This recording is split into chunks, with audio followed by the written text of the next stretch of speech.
மாண்பு பேரவைத்தாளர்களே, இப்போ ஏற்கனவே இந்த உறுதியளிக்கப்பட்ட இந்த திட்டம் ஏற்றுக்கொண்டு எங்களுடைய முதலமைச்சருக்கு OMC பாராட்டு கூட்டமே நடத்தினார்கள். நான் எதுக்காக சொல்ல வரேன்னு சொன்னால், அதையும் ஏற்றுக்கொண்டார்கள். கடைசியாக என்ன கேட்டாங்கன்னா, இந்த எங்களை 10% நீங்கள் பண்ண சொல்லுங்கள், இது எடுத்துடணுமேன்னு கேட்டாங்க.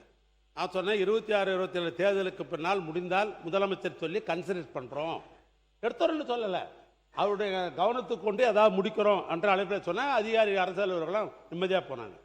இந்த நேரத்தில் தான் தேர்தல் வந்தது.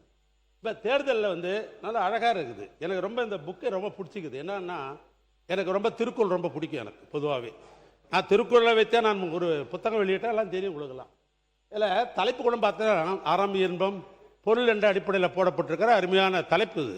ஏன்னா அது வள்ளுவருடைய தலைப்பு. இதில் இந்த அறம் என்கிற அந்த தலைப்பில் 25வது பக்கத்தில் என்ன சொல்லப்பட்டிருக்கிறன்னா, பழைய ஓய்வு திட்டம் நடைமுறைப்படுத்தல்ற ஒரு தலைப்பில் ஒரு செய்தியை நீங்கள் சொல்லியிருக்கிறீங்க. திமுக அரசு கொண்டு வந்துள்ள தமிழ்நாடு உறுதியளிக்கப்பட்ட ஓய்வு திட்டத்தை தவிர்த்து ஒழிக்கப்பட்டு அரசு ஊழிய கோரிக்கையை முழுமையாக பழைய ஓய்வு திட்டம் கனிவுடன் பரிசீலிக்கப்படுன்றீங்க.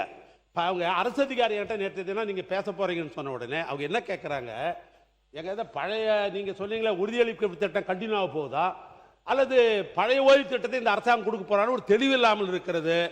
ஆனால் இதை பற்றி நீங்கள் பேசுங்க, அரசு பதில் சொல்லுவாங்கன்னு சொல்லியிருக்கிறாங்க. ஆனால் தன்னுடைய பதிலுரையிலே சம்பந்தப்பட்ட மனிதவள மேம்பாட்டுத்துறை அமைச்சர் அவர்கள் இந்த டேப் சிஸ்டம் இந்த உறுதியளிக்கப்பட்டது அது தொடருகிறதா அல்லது புதிய பழைய திட்டத்தை கொண்டு வருவீர்களா என்கிற தெளிவு அரசு அதிகாரிக்கு வேண்டும் என்பதை இந்த நேரத்தில் நான் உங்களுக்கு தெளிவாக தெரிவித்துக் கொள்ள விரும்புகிறேன். அதே போன்று நான் நிறைவு பண்ணிடுறேன். ஒரு 2 நிமிஷம் கொடுங்க, இதோட நிறைவு பண்ணிடுறேன். நீங்க பேசினதுல அரசு அலுவலர்கள் முன்பு எங்களுக்கு சலாம் போட்டார்கள், இப்போது உங்களுக்கு சலாம் போடுகிற இந்த வார்த்தை அவை குறிப்பில் நான் நீக்கிடுவேன். நீங்க எதை எடுத்தாலும் நியாயத்தை எடுத்துருங்க. மாண்புமிகு பேரவைத் தலைவர்களே, செய்திகளை உடனுக்குடன் தெரிந்து கொள்ள கீழ்கண்ட கேபிள் மற்றும் DTH நெட்வொர்க்குகளில் எம்நாடு செய்தி தொலைக்காட்சியை காணுங்கள். பாதகம் செய்பவரை கண்டால் நாம் பயம் கொள்ளலாகாது பாப்பா. மோதி மிதித்து விடு பாப்பா, அவர் முகத்தில் உமிழ்ந்து விடு பாப்பா. அண்மை செய்திகளை உடனுக்குடன் தெரிந்து கொள்ள இணைந்திருங்கள் எம்நாடு தொலைக்காட்சியுடன்.